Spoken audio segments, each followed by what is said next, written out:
Montana is no stranger to big, windy events, and most of you probably remember the 2010 tornado that caused all kinds of damage to the metro. Well, actually, it's straight line winds, not tornadoes, that have historically caused more damage to the state. Toppled trees, vehicles destroyed, and properties cluttered with debris. That was the scene in Missoula Wednesday night.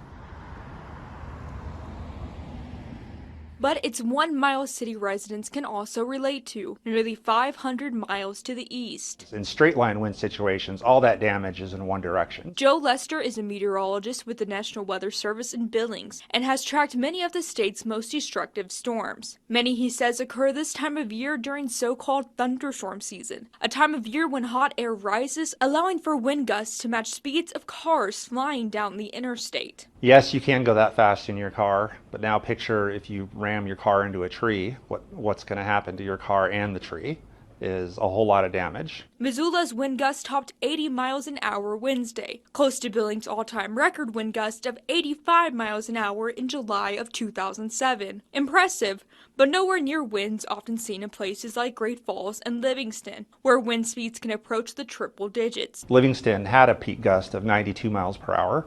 And that was February of this year, and that was second only to the record gust of 94 miles per hour, which is in December of 1978. The winds that we're used to talking about, Great Falls, Livingston, famous for gusty winds, that's more of a large-scale situation. MTN's Ed McIntosh has forecast many of those storms. He says there's a big difference from what we typically see in those communities compared to this month's events in Missoula and Miles City. These are more localized storms that are harder to predict because they're part of thunderstorms, so these really are just talking about the development of the storms rather than this overall large-scale effect. But all thunderstorms are also unique. Ed says there were notable differences between what occurred in Missoula in comparison to Miles City. I think probably the biggest difference there was the storm system in Miles City was more of a line of thunderstorms that we could watch progress over a long period, whereas the system in Missoula, we could see it a little bit ahead of time, but there wasn't as much advance notice. And with no end in sight to these hot temperatures across much of Montana, these big wind events could continue in Montana until the cool fall air returns. In Billings, Matt Carmack, MTN News.